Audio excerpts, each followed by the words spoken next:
I'm back with a new reel and my today's reel is about how rumors work on social media. That's very important to understand. आप देख सकते हैं कि हमारे country में कुछ लोग अपने पर्सनल बेनिफिट के लिए या पॉलिटिकल लीडर्स अपने बेनिफिट के लिए किस तरह से गवर्नमेंट को ड्रैग करते हैं और सोशल मीडिया को किस तरह से वेपन की तरह यूज करते हैं एक फेक प्रोपेगेंडा क्रिएट करने के लिए।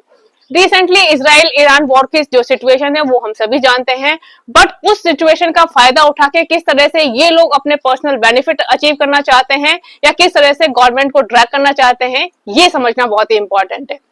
यदि मैं बात करूं अपोजिशन पार्टी की, कांग्रेस पार्टी की, आम आदमी पार्टी की या जितनी भी पार्टियां हैं जो कि सारे एक अलाइन में काम कर रही हैं, आप देख लीजिए किस तरह के स्टेटमेंट दे रहे हैं सोशल मीडिया पे। इनका मेन फोकस यही है कि गवर्नमेंट को ड्रैग करना। उसके लिए ये कह रहे हैं कि हमारे कंट्री में नेचुरल गैस की कमी आ गई, फ्यूल की कमी आ गई। एक तरह से ये हमारे सिस्टम को डैमेज करना चाहते हैं, ये एक मिसमैनेजमेंट क्रिएट करना चाहते हैं, लोगों में एक चाउस क्रिएट करना चाहते हैं। देखिए हमारे कंट्री में ईरान इसराइल वॉर के चलते फ्यूल का खत्म हो रहा है, नेचुरल गैस खत्म हो रही है। इससे क्या करेंगे, लोग बाग डर जाएंगे और लोग बाग क्या करेंगे, अपने पास ज्यादा से ज्यादा चीजों का स्टोर करने लग जाएंगे। इससे डिमांड और सप्लाई की जो चेन होगी वो उसमें गैप क्रिएट हो जाएगा और इससे प्रॉब्लम क्रिएट हो सकती है। यदि हम रेगुलर वे में जो सिस्टम चल रहा है यदि उसको चलने देंगे तो चीजें बहुत ही स्मूथली मैनेज हो जाएंगी, क्योंकि आप देख ही सकते हैं कि कभी भी कोई भी इंटरनेशनल इशू हुआ हो, हमने अपनी चीजों को स्मार्टली मैनेज करा है। पर जो लोग गवर्नमेंट के अगेंस्ट में हैं या प्राइम मिनिस्टर नरेंद्र मोदी को टारगेट करते रहते हैं, उनका लाइफ में मेन मकसद ही यह है कि किसी भी तरह से उनको ड्रैग करें और उनको टारगेट करके चीजों को कॉम्प्लिकेटेड कर दें।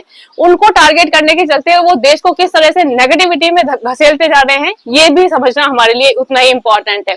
आप देख लीजिए यदि इस तरह की सिचुएशन क्रिएट हो जाती है, लोग बाग डर जाते हैं या वो एक अपने घर में अननेसेसरी स्टोरेज कर लेते हैं जिससे कि दूसरे लोगों को प्रॉब्लम क्रिएट हो सकती है, तो ये चीजें कितनी नेगेटिव हो जाएंगी। तो हमें चीजों को बहुत ही स्मार्टली मैनेज करना चाहिए। हमें पॉलिटिकल लीडर्स के जो स्टेटमेंट हैं उनमें फंसना नहीं चाहिए।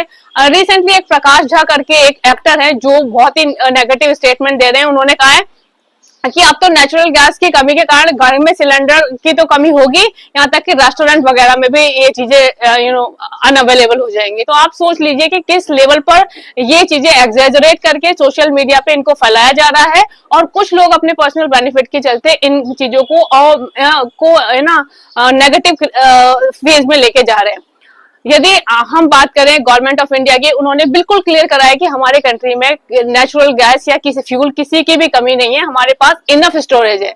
लोग बाग यदि ये चीजें समझेंगे, अकॉर्डिंगली रिएक्ट करेंगे, तो हमारे पास ना तो कोई कमी आएगी ना ही कोई प्रॉब्लम आएगी, हम चीजों को स्मार्टली मैनेज कर लेंगे।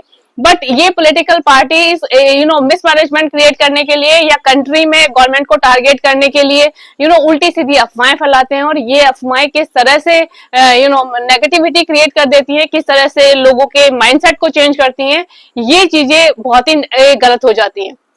तो लोग बाग या पब्लिक को इन सब चीजों को समझना चाहिए। ऐसे झूठे अफवाहों या ऐसे झूठे स्टेटमेंट पर या ऐसे झूठी पॉलिटिकल पार्टीज पर ध्यान ना देकर फोकस होकर लाइफ में आगे चीजों को मैनेज करना चाहिए, ना कि ऐसे लीडर्स के बहकावे में आकर किसी भी तरह का डिसीजन ले। जो people have to understand all these things wisely and behave accordingly, that's very important for the nation. So what you say about this, suggest me your thought. Bye, have a nice day.